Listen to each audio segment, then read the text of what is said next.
Today's video po ay tuturuan ko kayong gumawa ng embutido. Pangunahing sangkap, ground pork, green peas, breadcrumbs, onion and carrots, tomato sauce, cheese, grated cheese, raisin, hot dog, slice, egg, at yung ating condiments. Pagkatapos po, igilingin lang po natin yung carrots saka onion. Salin na po natin yung ground pork. Sunod na po natin yung blender natin onion saka carrots. Mix all lang po lahat yan. Kahit po anong mauna pwede. Yan, carrots, raisin. Sundan na po natin ng green peas. Haluin ng konti para makakon siya. Maghalo-halo talaga.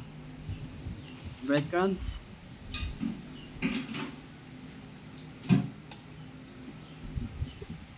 Haluin uli. Mekos-mekos.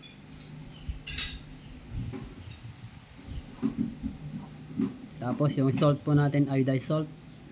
Yung 1 tablespoon po yan, unti-unti nyo lang po. Saka yung ground pepper natin, 1 tablespoon din. Tapos yung seasoning natin, 1 tablespoon.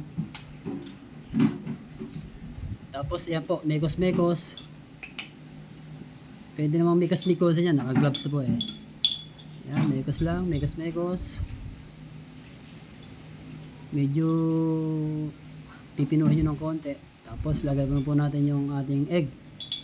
Whole egg po yan. Yan po yung magko-combine ng natin, ng embutido. Hindi pwede mawala yung egg. Tapos yan, mekos-mekos po ulit. Para lahat ng ingredients natin ay mag-combine. Ayan. Perfect na po yung lasa niyan. Sundin nyo lang po yung nandyan sa screen. Tapos yun nga, keso, mekos-mekos ulit.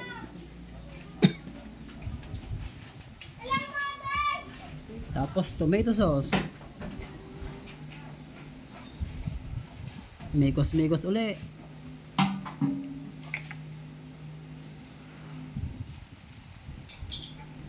Mag gloves po tayo, palit tayo ng gloves para talagang malinis yung ating embutido. Para pag mekos-mekos, walang problema. Ayan, mekos-mekos uli. Kung gusto nyo makasiguro, pwede nyo prito po yan ng konti. Tikman nyo. Pero para sa akin, perfect na po yung lasa. Napakasarap po niya. Special na po siya. Pwede po pang business yan. Kasi yung 2 kilo kong ground pork, nakagawa po ako dyan ng 20 embutido. Ang grams po no, nasa 220 grams, parang ganun. Kaya na pong bahala kung gusto nyo magdagdag extender. Ito na po yung ating embutido, pagbabalot.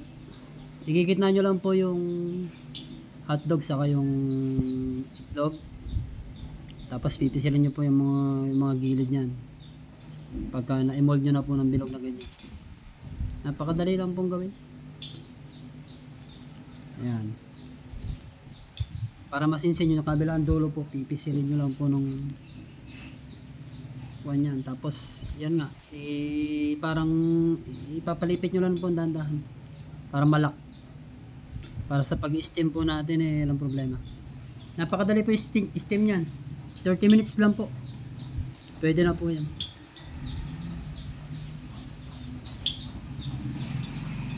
Ayan yung mga natin. Dali na para ka lang nagmamasa ng no? Lalapadin nyo lang po yan. O, diba? Tapos slice na hotdog.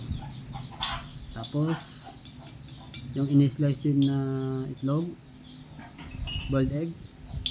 Tagagat ng slice lang po yan. Sakto-sakto po ang laki niya.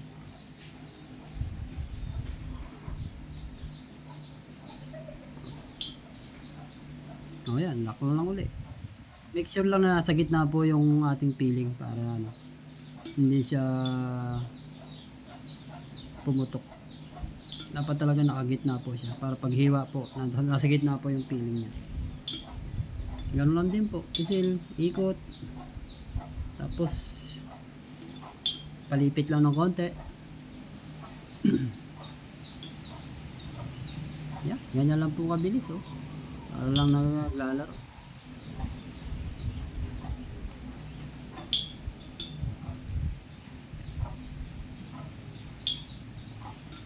Ito na po yung finished product natin. Di ba yummy oh? Tikman na po natin to. And the taste. Alright.